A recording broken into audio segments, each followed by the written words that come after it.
नमस्कार, आपके साथ मैं हूं मुक्ता सिंह और आप देख रहे हैं बिहार पर रचनात्मक खबरों का हमारा विशेष बुलेटिन। तो सबसे पहले हेडलाइंस। एनडीए का बिहार बंद, कई जिलों में असर। बिहार बंद को आरजेडी ने बताया बीजेपी की नौटंकी। बिहार के लिए चाणक्य नीति तैयार। उपेंद्र कुशवाहा ने भी भरी हुंकार। आखिरकार चुनाव में उतर गए पीके। बिहार में उद्योग लगाइए, सब्सिडी और जमीन पाइए। राष्ट्रीय जनतांत्रिक गठबंधन यानी एनडीए की तरफ से बुलाए गए बिहार बंद का कई जिलों में अच्छा खासा असर दिखा। एनडीए ने प्रधानमंत्री और उनकी मां के खिलाफ कथित अपमानजनक भाषा के विरोध में 4 सितंबर को बिहार बंद बुलाया था। ये बंद सुबह 7 बजे से दोपहर 12 बजे तक चला। ज्यादातर जगह बंद का नेतृत्व बीजेपी से जुड़ी महिलाओं ने किया। प्रधानमंत्री नरेंद्र मोदी और उनकी दिवंगत मां को दरभंगा में कांग्रेस की वोटर अधिकार यात्रा के दौरान कथित तौर पर गाली दी गई थी, जिसके खिलाफ बिहार की सड़कों पर गुस्सा फूट पड़ा है। बंद के दौरान गोपालगंज में बीजेपी कार्यकर्ताओं ने राहुल गांधी और तेजस्वी यादव का पुतला फूंका।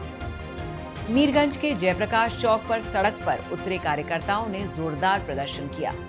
वहीं अररिया जिले में बिहार बंद को लेकर एनडीए के कार्यकर्ताओं ने दुकानें बंद करवा दी और सड़कों पर बेंच लगाकर आवागमन रोक दिया। अररिया के अलावा फारबिसगंज, नरपतगंज, रानीगंज में बंद का असर देखने को मिला। लखीसराय में बंद के समर्थन में किन्नर भी सड़कों पर उतरे। हालांकि बंद के दौरान इमरजेंसी सेवाएं जैसे हॉस्पिटल, स्कूल, कॉलेज और सरकारी दफ्तर खुले रहे। दरभंगा में हाल ही में आयोजित महागठबंधन की वोटर अधिकार यात्रा के दौरान आरजेडी और कांग्रेस के नेताओं की जुबानी जंग ने सियासत को गरमा दिया। बीजेपी नेताओं ने इसे सिर्फ मोदी का नहीं बल्कि देश की हर मां का अपमान बताया है। बीजेपी बिहार अध्यक्ष दिलीप जायसवाल ने साफ कहा, बिहार की धरती माताओं का सम्मान करती है, ये अपमान बर्दाश्त नहीं होगा। एनडीए ने इस बंद के जरिए संदेश दिया है कि बिहार की महिलाएं किसी भी कीमत पर अपनी गरिमा से समझौता नहीं करेंगी। आने वाले दिनों में ये मुद्दा और गर्मा सकता है। एनडीए के बिहार बंद पर तेजस्वी यादव की पार्टी आरजेडी ने पलटवार किया है। आरजेडी नेता तेजस्वी यादव ने कहा कि किसी भी कीमत पर महिलाओं का अपमान बर्दाश्त नहीं है, लेकिन बीजेपी इस मुद्दे पर नौटंकी कर रही है। बीजेपी चुनाव से पहले भावनात्मक मुद्दों को उछालने में जुटी है। जनता का ध्यान बेरोजगारी और महंगाई जैसे मुद्दों से भटकाया जा रहा है। तेजस्वी के मुताबिक वोटर अधिकार यात्रा की अपार सफलता के बाद एनडीए सरकार डरी हुई है। प्रधानमंत्री की मां को कथित तौर पर गाली देने के मुद्दे पर विपक्ष भी जमकर पलटवार कर रहा है। महागठबंधन में शामिल सीपीआई ने कहा है कि दरभंगा में जिस शख्स ने प्रधानमंत्री की मां को कथित तौर पर गाली दी, वो बीजेपी का कार्यकर्ता ही हो सकता है। बिहार में विधानसभा चुनाव से पहले बीजेपी ने अपनी रणनीति को और दुरुस्त करने के लिए तैयारी शुरू कर दी है। इसी क्रम में केंद्रीय गृह मंत्री अमित शाह के दिल्ली स्थित आवास पर बिहार बीजेपी के नेताओं की बड़ी बैठक हुई।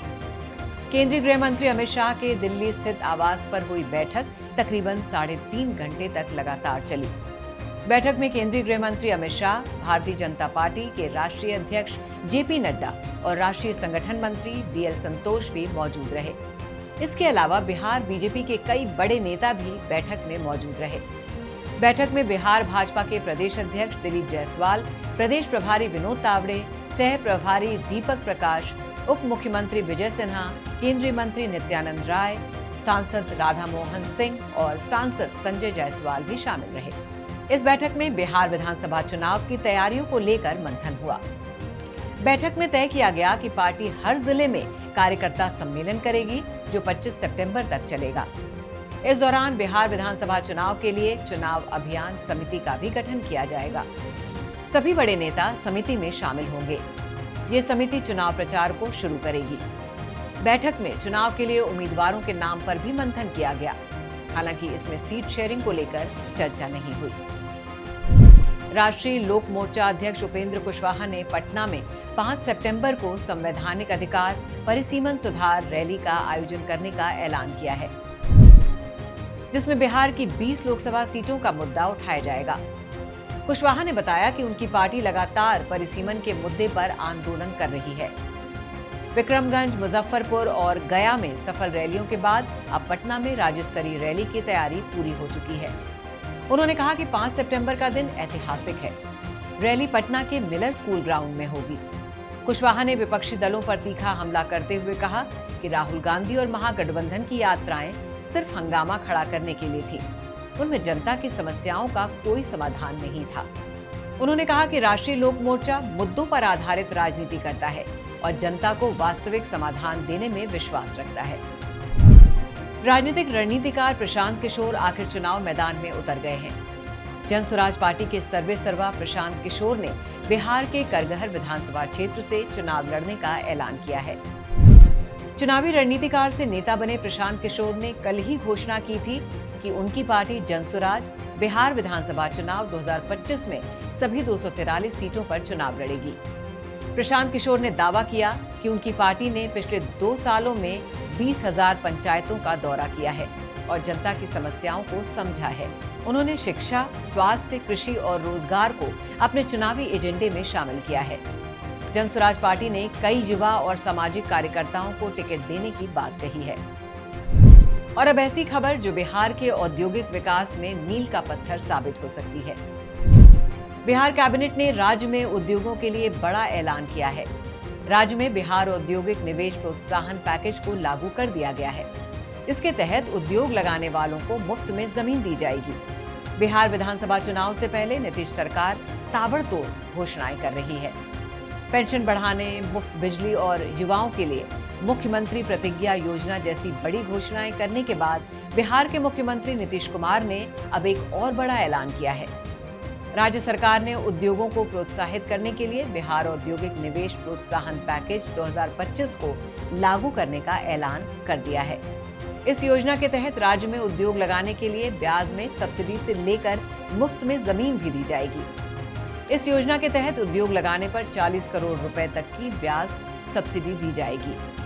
इसके अलावा उद्योग लगाने के लिए सरकार की ओर से मुफ्त में जमीन भी दी जाएगी। अगर कोई 100 करोड़ रुपए से ज्यादा का निवेश करता है और उद्योग के जरिए राज्य में 1000 से ज्यादा रोजगार के साधन सृजित करता है तो ऐसी इंडस्ट्रियल यूनिट को 10 एकड़ तक जमीन मुफ्त में दी जाएगी। इसके अलावा जो यूनिट 1000 करोड़ से ज्यादा का निवेश करती है तो उन्हें 25 एकड़ तक जमीन बिना किसी भुगतान के दी जाएगी। फॉर्च्यून 500 कंपनीज को 10 एकड़ तक जमीन मुफ्त में आवंटित की जाएगी। इसके अलावा औद्योगिक पैकेज 2025 योजना के तहत कई तरह की सब्सिडी भी दी जाएगी। योजना के मुताबिक 40 करोड़ रुपए तक की ब्याज सब्सिडी औद्योगिक यूनिट को दी जाएगी। इसके अलावा 30% तक पूंजीगत सब्सिडी भी सरकार की ओर से दी जाएगी। इस पैकेज का लाभ लेने के लिए निवेशकों को 31 मार्च 2026 से पहले आवेदन करना होगा। इसके बाद योजना का लाभ नहीं मिलेगा। इस नए औद्योगिक पैकेज से अगले 5 साल में 1 करोड़ युवाओं को नौकरी और रोजगार देने में मदद मिलेगी। जाहिर है बिहार के मुख्यमंत्री नीतीश कुमार राज्य को औद्योगिक विकास के मोर्चे पर देश के अग्रणी राज्यों में ले जाने के लिए लगातार प्रयास कर रहे हैं। ऐसी ही सकारात्मक खबरें हम आपको बताते रहेंगे। चैनल को लाइक और सब्सक्राइब करना बिल्कुल भी ना भूलें और देखते रहिए श्रेष्ठ भारत। श्रेष्ठ भारत पर खबरों से जुड़े रहने के लिए चैनल को सब्सक्राइब और लाइक करें, बेल आइकन दबाएं और देखते रहें श्रेष्ठ भारत।